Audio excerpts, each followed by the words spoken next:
Olá, sejam muito bem-vindos. Estamos começando o podcast Legislativo em Pauta, o podcast da Câmara Municipal. Hoje nós estamos aqui com dois convidados mais do que especiais, eu quero apresentá-los.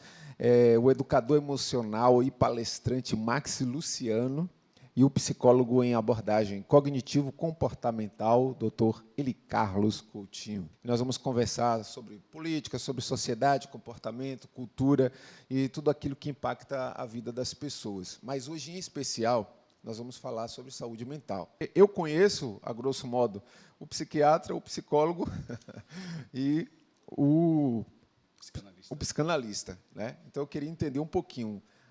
Você é o quê, Max? E você é o quê, Eli Carlos? Essa nomenclatura aqui, são vocês que decidem ou é algum tipo de curso ou é alguma nomenclatura já pré-estabelecida? Então, vamos lá, Max. Bom, antes de tudo, eu quero agradecer essa oportunidade maravilhosa que a gente está tendo de expressar, né, a importância de se tratar sobre saúde mental. Agradecer à Câmara Municipal, na pessoa do presidente, né, que é o vereador Itus Ramos, juntamente com toda essa equipe maravilhosa que está nos atendendo. O educador emocional, quando eu falo educador emocional, mas a minha formação é psicanalítica, tá? Mas quando eu falo de educador emocional, generalizando o termo de educação psíquica, mas a abordagem que eu trabalho na área psicológica, né, é a abordagem psicanalítica. Aproveitar esse espaço bem promissor para a gente estar discutindo de uma temática atual que, com certeza, não vai caducar, porque, quando se trata do humano, a gente vai falar de comportamento, de mente, de emoções. Então, ela é para toda uma... é transgeracional, né? E, assim, agradecer esse espaço, agradecer na figura do presidente, né, como já foi falado aqui, dos edis, na figura de Itus, e toda essa equipe maravilhosa, né?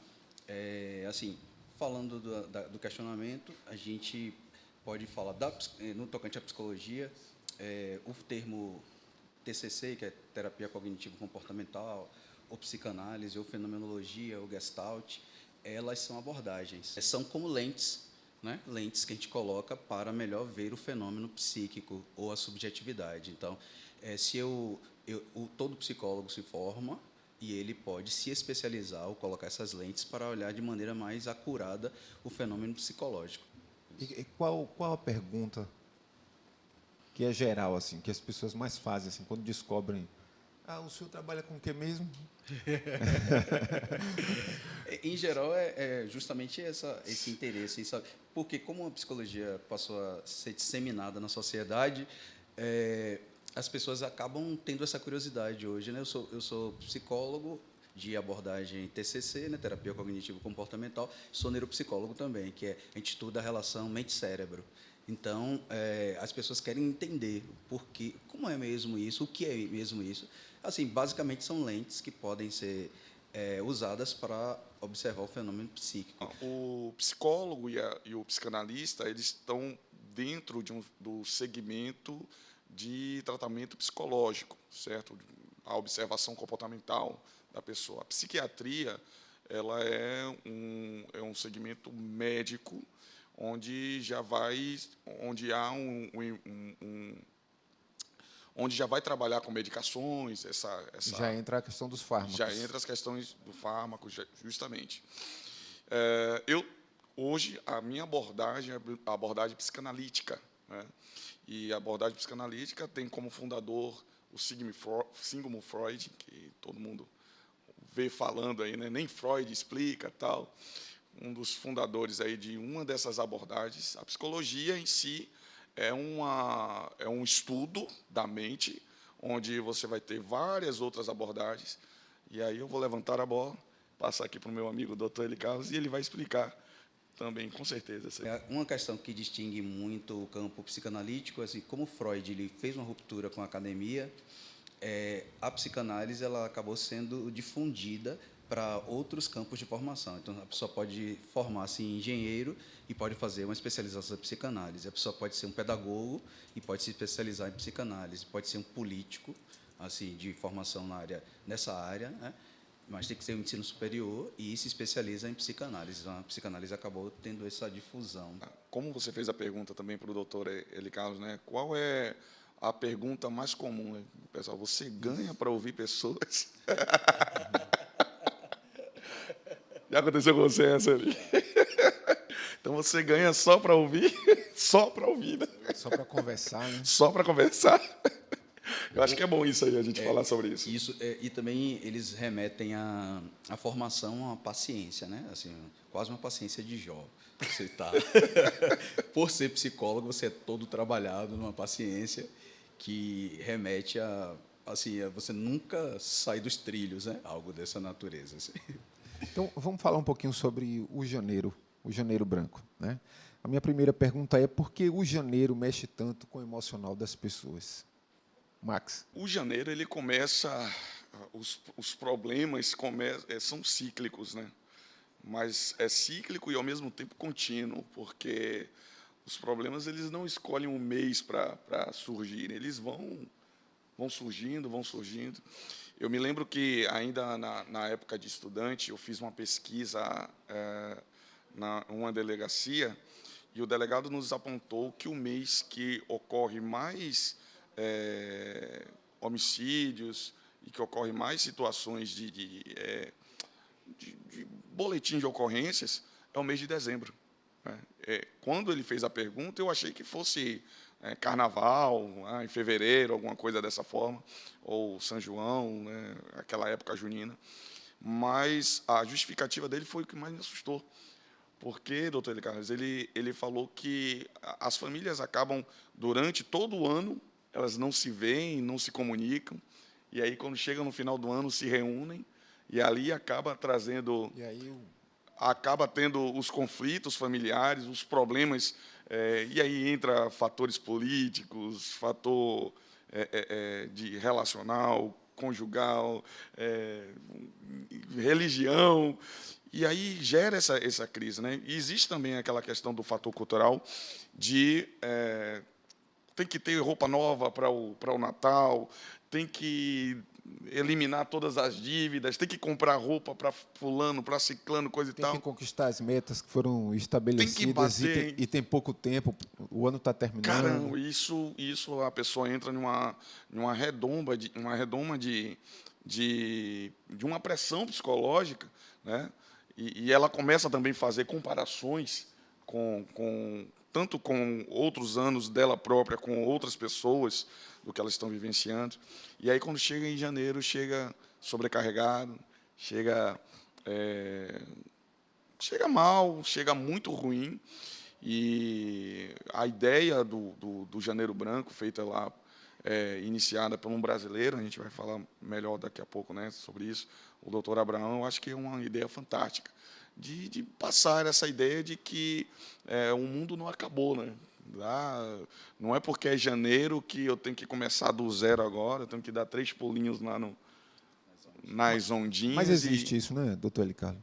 Essa expectativa está começando, vai ter que ser diferente, mas eu não tenho, por exemplo, recursos para poder cumprir as metas. Não consegui ano passado, não sei se vou conseguir, então não sei se existe uma confusão assim nos pensamentos e aí desestabiliza emocionalmente. A gente acaba fazendo um balanço, né? Só em cima do que você perguntou, eu vi um termo que eu achei interessante, a ressaca emocional do final de ano. As pessoas sentam para celebrar, né? Acabam se perdoando, acabam fazendo as pazes, as pessoas estão brigadas o ano todo e elas entram nesse período, né? Acabaram-se as celebrações, elas vêm-se nesse marasmo, né? Nesse tipo um fosso, entram meio que num fosso, e elas se veem obrigadas a estabelecerem novas metas. Então, entra nesse período também. Então, é necessário fazer esse balanço, é necessário recomeçar, né? O ser humano tem uma tendência a repetir ciclos, então o janeiro é bem esse marco. Termina trazendo esse peso, né, sobre o janeiro, exato. Essa impressão de que é um mês que nunca acaba. Também. É um mês de recomeçar, mês de mais gastos, mês de tantos balanços, tantas questões que são elencadas nesse mês. Né? E por que tanta gente começa o ano já esgotada? No tocante a essa questão, eu diria, assim, ao meu entender, que esse esgotamento vai muito desse processo mesmo, que você, ao longo do ano todo, você acaba não tendo um cuidado consigo mesmo, né? A gente vai acabando se desleixando, sei lá, do segundo semestre para cá, e a gente sente mais justamente nesse período, né? Essa quebra dessa mudança de ano acaba sendo uma cobrança bem maior na economia psíquica, e a pessoa vai sentindo mais esse impacto, esse marasmo, essa fadiga mesmo, fadiga mental, resultante do estresse também, né? Do estresse, como eu falei, ao longo desse ano todo, que eu não me programei, que eu não fiz o que deveria fazer, mesmo porque a gente já chega no final do ano tentando meter o pé na jaca, né? Literalmente. Eu até penso assim, amigo, desculpa interromper vocês, Não, assim, fica à vontade. que a questão de você, às vezes não é nem só a questão da programação, a questão às vezes é a régua que você coloca nessa programação. E aí, mediante a régua que você coloca na programação, ela talvez seja uma régua insustentável. E aí você acaba se comparando, você acaba observando, você acaba dizendo, pô, observando alguém e diz, pô, fulano conseguiu X tal situação, tal performance. Eu acho que justamente essa ditadura da performance faz com que as pessoas também adoeçam mentalmente, né? Sim. Emocionalmente. Sem dúvida, sem dúvida. Sobretudo, o advento tecnológico ele trouxe para a gente um agravo, né? Que estamos sentindo, né? Não só sobre o corpo, né? Eu tive um problema na minha cervical. Minha irmã é fisioterapeuta, ela falou as mudanças que antes eram concentradas na lombar, né? Nossos pais, nossos avós estavam ali na enxada, ou carregando peso, ou qualquer coisa dessa ordem, sem tanta postura. Hoje, por causa do advento tecnológico, a gente está muito concentrado nessa região, tanto emocionalmente, essa carga, né, sobre ombros, essa tensão, como também fisicamente, a gente está muito ligado à questão do celular. E no ponto de vista do que Max trouxe aqui, sem dúvida, você olhar uma realidade que muitas vezes é ilusória, que é fictícia, que é vendida aos seus olhos, né, como sendo ideal, como sendo um padrão, um parâmetro, né, para balizar a sua vida. Isso faz com que isso afete grandemente as pessoas, né, achando que aquela realidade, ou um comentário, ou até uma ilusão da IA, né, teve um caso recente, a gente discutiu até em outro espaço, no outro podcast, que um adolescente foi iludido pela IA, que ele estava apaixonado, coisas dessa ordem, né? Como comparações com o corpo, como questões financeiras. Então, isso tudo somado, a resultante é cansaço, estresse, fadiga e esse peso que a gente sente logo quando começa janeiro, né? Eu ouvi de um profissional, também da área, né? Algo que eu questionei um pouco. Na opinião dele, ele não acredita que as redes sociais possam funcionar como um gatilho emocional negativo, mas que ela é apenas uma lente de aumento que retrata a sociedade que já está adoecida.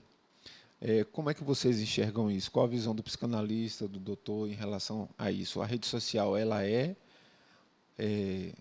uma causadora ou ela é apenas um retrato de uma sociedade realmente adoecida? O que a gente vê hoje, na verdade, é um indivíduo que está tentando se adequar a uma sociedade que aí eu faço menção mais uma vez da fala de Eli, um indivíduo querendo se adequar naquilo que o Dr. Bauman falou, né? Ele tentando se adequar a uma sociedade que é inteiramente volúvel, inteiramente líquida, onde no momento que você tentou se adequar, ela já atualizou. Eu estava conversando ontem com um amigo, né? Eu lidero jovens em um grupo que eu trabalho, e como era interessante a questão geracional com relação à cultura, à ideologia, a pensamentos, a comportamentos, uma geração, a moda, né? Era coisa de 40 anos, 30 anos, você tinha a mesma moda, a mesma forma de pensar, as mesmas ideologias. Hoje as coisas estão mudando muito rápido, a cada 20 anos, 10 anos, já existe uma outra forma de pensar, já existe um outro modelo de raciocínio. A gente brinca, né, com a palavra você, daqui um dia vai sumir, porque era vossa mercê, daqui a pouco. Você vê que a mudança da sociedade ela envolve em tudo, em signos, símbolos, linguagens, sinais. Então, Mas já está em VC, né? já está em VC, daqui a pouco vai ser E, né? Alguma coisa. Então, dentro dessa perspectiva, só concluindo esta fala, eu penso que é poético o que o profissional falou, mas se você parar para analisar, um alimenta o outro.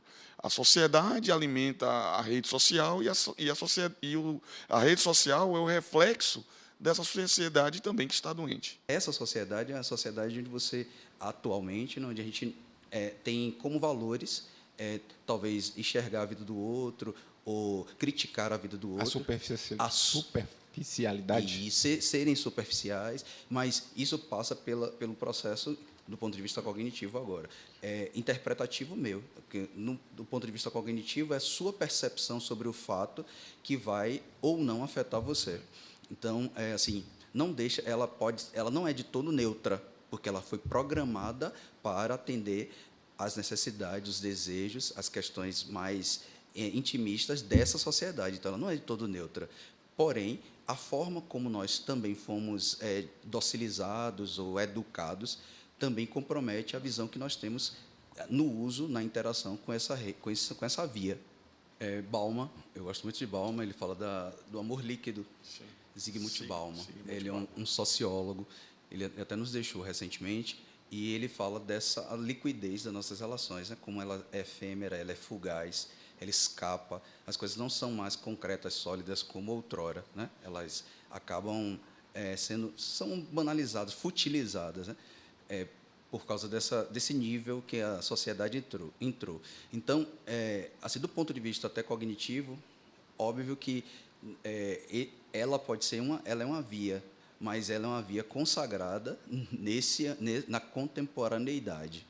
Queria que vocês falassem um pouquinho sobre isso, como a saúde mental aparece hoje no cotidiano das cidades. E as pessoas estão andando muito estressadas, estão andando desgastadas emocionalmente, sem paciência, e aí você vê essa questão dentro de transportes, no trabalho, familiar, dentro do seu seio familiar.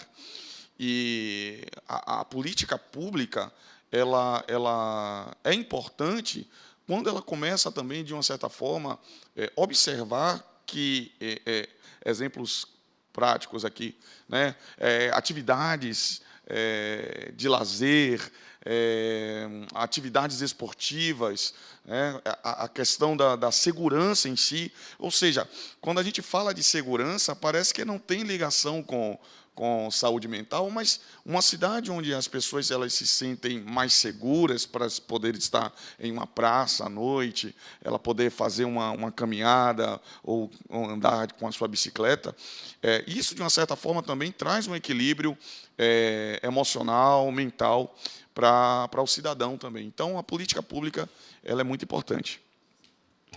Eu diria que também, né, só como um complemento a falar de Max, mesmo em cidades mais ermas, mais remotas, a gente vê isso, né? A gente não tem mais aquela interação social riquíssima que nós tínhamos, a vivência em comunidade, né? Ou sentar ao entardecer, debaixo de uma árvore e podermos dialogar, jogar uma conversa fora, ou brincar também, né? Então, esse é um fator.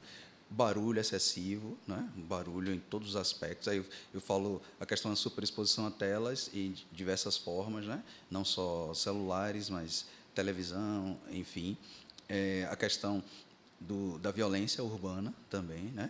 A solidão, mesmo na multidão, né? As pessoas estão conectadas ao mesmo tempo conectadas e ao mesmo tempo ilhadas. Desconectadas. Exatamente. Então se prega um paradoxo aí, né? É o paradoxo da conexão, né? Do virtual, Do né? relacionamento, né? É. A gente tem relacionamento com fora e Exatamente. Reprimir emoção sempre faz mal? tem uma frase que geralmente é dita que diz assim: a mente mente. Então, muitas vezes o cenário que você está, o ambiente e as circunstâncias fazem com que você tome decisões precipitadas. Então, o mais importante mesmo, e essa questão da decisão precipitada tem muito a ver com essa parte da neuropsicologia, da ação, né? Da ação sem raciocinar, de ativar ali a amígdala cerebral, ativar ali o hipotálamo e não dá tempo de chegar os neurônios ali no lobo frontal. Então, respira, pensa, né? Vale a pena eu explodir, vale a pena eu falar? Se não vale, então segura, e aí depois, em outro momento, você traz as suas verdades, mas de uma forma mais que não prejudique nem a você e nem as pessoas também. A repressão, a não expressão, né? Que a emoção é justamente você poder também se movimentar em torno dessas questões, né? Do campo do afeto, do campo sentimental. Quando ela tem um abafamento, um recalcamento, ela tem sim uma resultante de adoecimento. Uma piora, né? Isso, exatamente, ele é prejudicial. E chorar resolve, doutor? Depende. Relativo também, né? É, relativo. Ele não é, assim, ele comunica um estado de sofrimento, o chorar... É catártico. Exato, é catártico, pode ser catártico. Ele também pode expressar um descarregar, né, das emoções, aqui tem uma ligação com a pergunta anterior, só que ele em si, o choro, ele não, por exemplo, ele não faz uma elaboração daquela emoção, necessariamente. Ele alivia a tensão. Isso, ele alivia, mas não é uma elaboração desses processos. Ele não resolve as questões de ordem mais racionais, né? Então, chorar é uma resposta fisiológica, mas eu ainda preciso estar trabalhando tanto o campo cognitivo quanto o campo emocional para eu ter uma resultante, né? Se a gente for pensar aí num processo terapêutico, psicoterapêutico, por exemplo. Um conselho que vocês dão e ninguém segue. Pare de usar o celular. Pare de usar o celular. Aqui agora, até o suporte aqui está dizendo, nem eu próprio. Verdade. Máxima. É o mesmo. Tem tudo a ver com o que a gente está debatendo aqui. Então vamos lá, gente. Caminhando aqui para a gente encerrar o nosso bate-papo, o que vocês diriam para quem está começando o ano cansado? Mediante tudo que nós já falamos aqui durante essa entrevista, as pessoas tendem a carregar cargas emocionais do ano inteiro.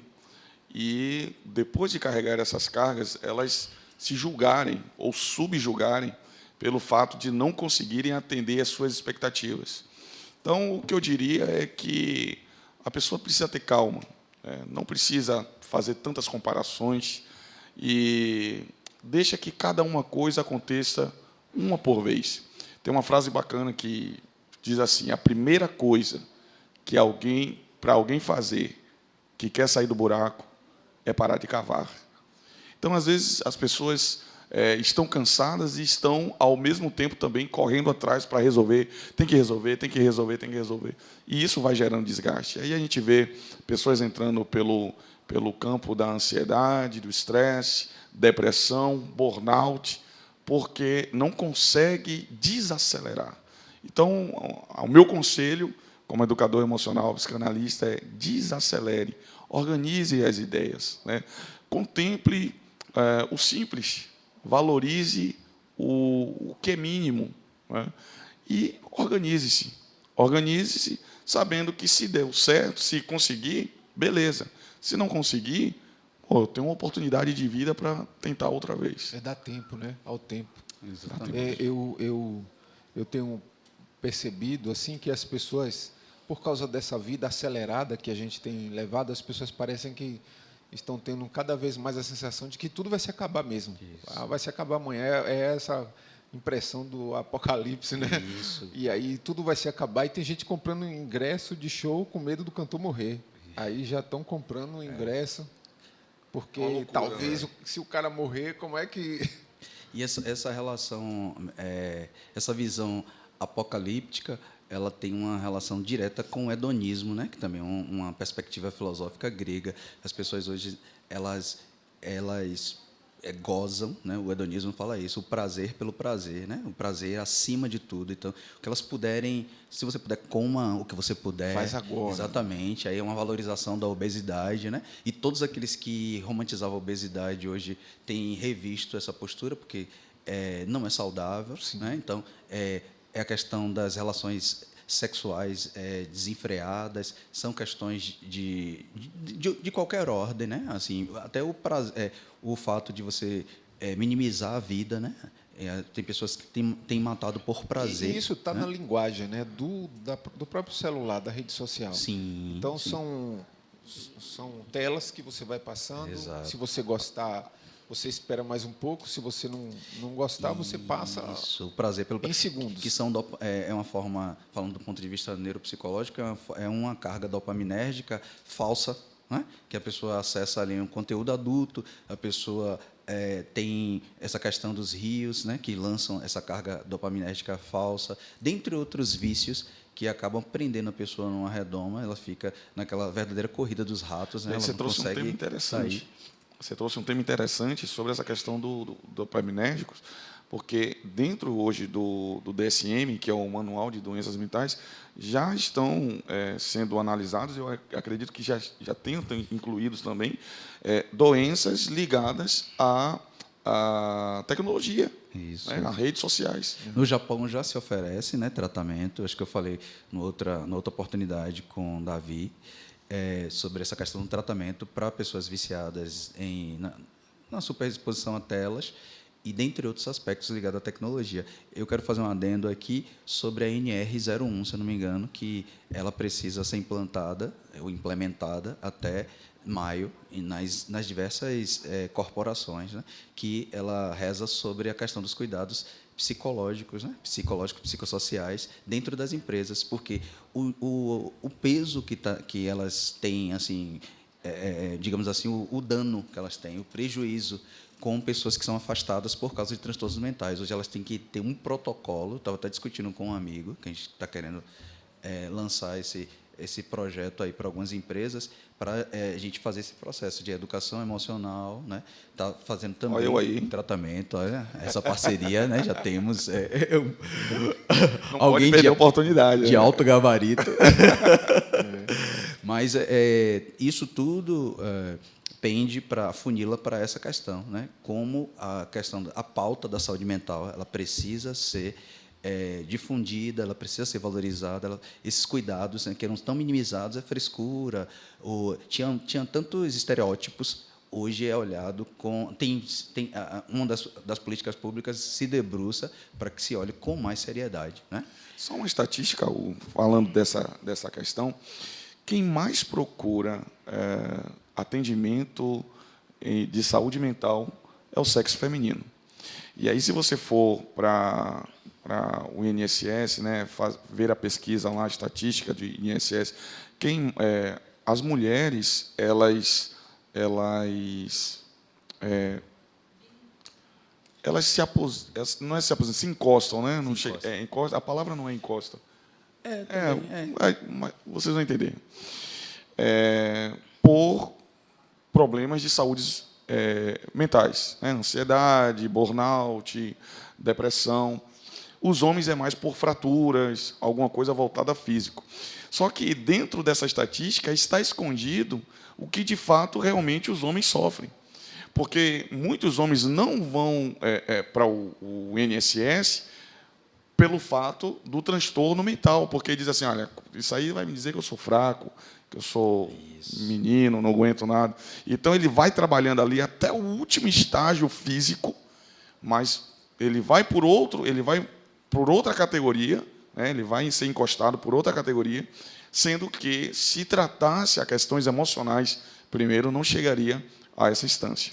Sem querer, assim, é justificável também a questão da mulher ter esses agravos, né? Porque a mulher ela não tem só uma carga horária, né? A mulher tem uma quádrupla carga horária, né? Ela cuida do marido, ela cuida do filho, ela encontra um trabalho alternativo, né? Vende Rinodê, vende Natura, ainda trabalha por fora. Então, manda um beijo para a esposa aí. Exatamente. Mozão, você tem a chave do meu coração. Moço, você tem a chave do meu coração também. Gente, qual a hora de pedir ajuda? Qual a hora de pedir ajuda? A hora de pedir ajuda é quando todas essas questões afetam a dinâmica. Ele trouxe aqui, Max trouxe a questão do DSM, né? O Manual Diagnóstico Estatístico dos Transtornos Mentais.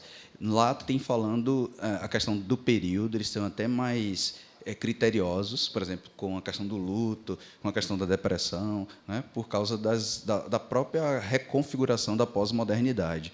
Então, tempo é um critério, qual período que aquilo está reverberando no meu psiquismo tem aparecido, esse período, né, essa latência.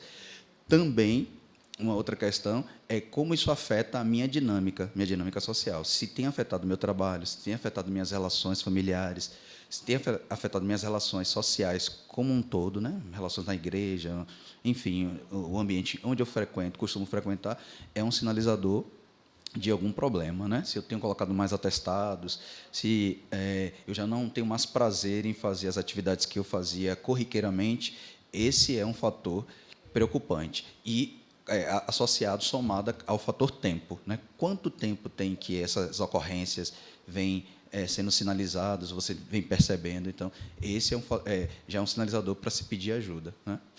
Bom, eu linko essa pergunta com uma pergunta que você fez logo no início da nossa entrevista. Quem deve procurar um tratamento psicológico? Bom, às vezes as pessoas têm essa crença de que deve-se fazer terapia só se alguma coisa está me incomodando, né? Como o doutor Eli falou.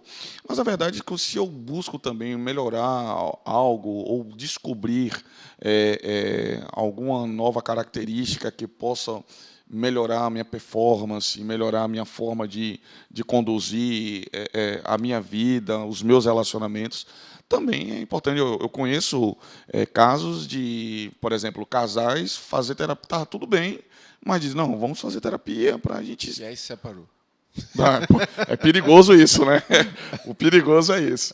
Mas eu conheço histórias de pessoas também, indivíduos, né, que procuram também para melhorar sua performance agora. Mas acontece. Acontece. Não é. Eu descobri que você não é para mim. Conclua. Mas a busca por terapia, ela não deve ser simplesmente porque eu estou sentindo falta de alguma coisa. Você pode buscar a terapia como uma forma também de você buscar evolução. Penso dessa forma. Então, considerações finais. Vamos deixar uma mensagem para quem vai acompanhar o nosso conteúdo, para o povo de Simões Filho, né? Para as pessoas que estão passando, de repente, por alguma situação difícil e vão receber assim um puxãozinho de atenção especial, né, da parte de vocês. Assim, vamos tentar aproveitar esse momento para vocês deixarem uma mensagem especial aí. Eu queria agradecer mais uma vez a Deus, sobretudo, e dizer também sobre a valorização do profissional psicólogo, né? Alguém que lida com um contingente muito denso, né? Um conteúdo e o contingente, né? Tem uma densidade aí nesse conteúdo e também o espectro, né, de pessoas com diversas questões. Então, esse profissional precisa ser olhado com maior cautela, né? Eu agradeço também esse espaço, né, onde profissionais do campo psi podem debater, podem expor também a visão de forma técnica, de forma científica também, né? e também nos aproxima, quem sabe, do processo político, né? A gente não está aqui neutro, nossas vozes também, elas têm um eco, né? De forma política, a gente pensa o social também. Então, o que eu poderia dizer para o povo, a população de Simões Filho como um todo, é que eles precisam valorizar essa questão do autocuidado, né? Do autoconhecimento e valorizar o autocuidado. Uma pessoa que tenha um maior manejo, né? Não é que a gente vai ter 100% disso. A gente tem sonhamos até nessa questão, utopicamente, mas a gente até sonha. Mas uma pessoa que tem um maior manejo de si, ela tem reside nela menos sofrimento, né? Quanto maior nível de conhecimento, menos você esbarra em questões como frustrações, ansiedades, excesso de expectativas. Então, é necessário fazer esse treino, essa educação, né? Nós não somos treinados mas podemos nos tornar melhores buscando especialistas, em grupos, quem sabe, de autoajuda, entrando se cuidando, né, com as dicas que são dadas aí. A internet está aí também nesse sentido mais positivo, como uma fonte para que você também possa ter um sinalizador, né? E a busca do especialista é sine qua non para que você se cuide e tenha mais qualidade de vida, mais bem-estar. Então, eu diria isso para a população de Simões Filho. Bom, mais uma vez, obrigado por esse espaço. Parabenizar a Câmara Municipal da cidade de Simões Filho por entender da importância de se falar sobre saúde mental, sobre autocuidado. E agradecer meu amigo, doutor Eli Carlos, também, por essa presença ilustre com a gente aqui. E o que eu tenho a dizer a todos vocês que estão acompanhando conosco é que se cuide, né? Às vezes a gente tem um grande problema, e principalmente o brasileiro tem um problema de, como dizem, carregar o mundo nas costas, né? E aí quer abraçar o mundo, quer resolver o problema de todo mundo. Você precisa saber os seus limites, você precisa saber das suas fraquezas. Olha, é interessante também dizer muito isso também, que muitas vezes a pessoa que está em um estado depressivo, ela se acha fraca, ela se acha impossibilitada. Mas eu gostaria de dizer a você que talvez esteja em uma situação como essa, que você não é fraca, é porque você suportou por muito tempo sem poder falar nada para ninguém. Então, você agora, ouvindo essa nossa voz, tem a oportunidade, né, de se levantar, buscar uma ajuda profissional, um psicólogo, um psicanalista, estar próximo de pessoas que vão te ajudar. Lembre-se, a primeira coisa de quem quer sair do buraco é parar de cavar. Então, essa coisa de ficar trancado dentro do quarto, não querer conversar com ninguém, entendo que, de uma certa forma, é uma questão que envolve também as emoções, os sentimentos, mas você pode lutar, pode vencer e pode contar, né, com profissionais, com amigos. Eu acredito que isso será muito importante. É isso aí, Max. Eu ia trocar agora. Max, doutor Eli Carlos, muito obrigado. Para o primeiro episódio foi espetacular, né? Então, eu quero agradecer a presença de vocês, por terem aceitado esse convite. E a quem está nos assistindo, esse foi o primeiro episódio do podcast Legislativo em Pauta, uma iniciativa da Câmara Municipal de Simões Filho. Acompanhe nas nossas redes sociais e fique ligado para os próximos episódios. Semana que vem tem mais conversa, mais informação e mais participação. Até mais. Até mais. Boa.